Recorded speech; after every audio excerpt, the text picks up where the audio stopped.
भगवान श्री कृष्ण गीता का ज्ञान दे रहे हैं, लेकिन इसे आसान भाषा में समझाने के लिए मैंने अपनी कुछ बातें भी जोड़ी हैं ताकि इसे समझना और अपनाना आसान हो सके।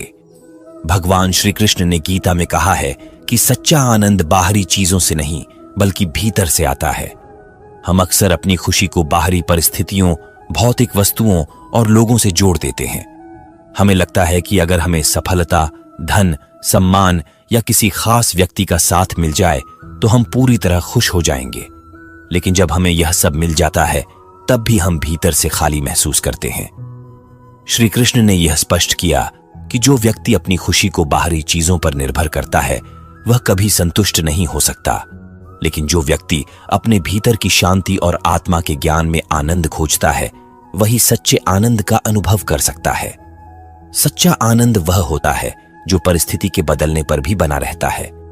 अगर हमारी खुशी केवल बाहरी चीजों पर आधारित है तो जब वे चीजें चली जाएंगी तो हमारी खुशी भी चली जाएगी। लेकिन अगर हमारी खुशी हमारे मन और आत्मा की स्थिरता में है तो कोई भी बाहरी परिस्थिति हमें प्रभावित नहीं कर सकती। श्री कृष्ण ने यह भी कहा कि जब व्यक्ति अपने कर्तव्यों को बिना किसी स्वार्थ और अपेक्षा के करता है तो उसे आत्मिक आनंद की प्राप्ति होती है। कई बार हम सोचते हैं कि जब हमें हमारी मनचाही चीज मिलेगी तब हम खुश होंगे, लेकिन वास्तविकता यह है कि खुशी एक मानसिक स्थिति है जो हम इस पल में भी महसूस कर सकते हैं।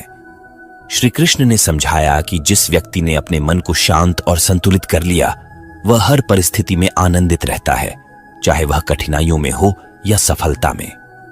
जब हम अपने जीवन में गहराई से देखते हैं तो हमें एहसास होता है कि बाहरी चीजें केवल अस्थायी संतोष देती हैं, लेकिन आंतरिक आनंद स्थायी होता है। इसे पाने के लिए हमें अपने विचारों, इच्छाओं और अपेक्षाओं को संतुलित करना होगा। जब हम हर परिस्थिति को भगवान की योजना के रूप में स्वीकार करना सीखते हैं तब हमें सच्चा आनंद मिलता है। भगवान श्री कृष्ण का यह संदेश कि सच्चा आनंद बाहरी चीजों से नहीं बल्कि आत्मा की शांति और संतुलन से आता है, हमें यह सिखाता है कि हमें अपनी खुशी को किसी भी बाहरी चीज पर निर्भर नहीं करना चाहिए। उनका यह विचार हमें प्रेरित करता है कि हम अपने जीवन में आत्मा की गहराई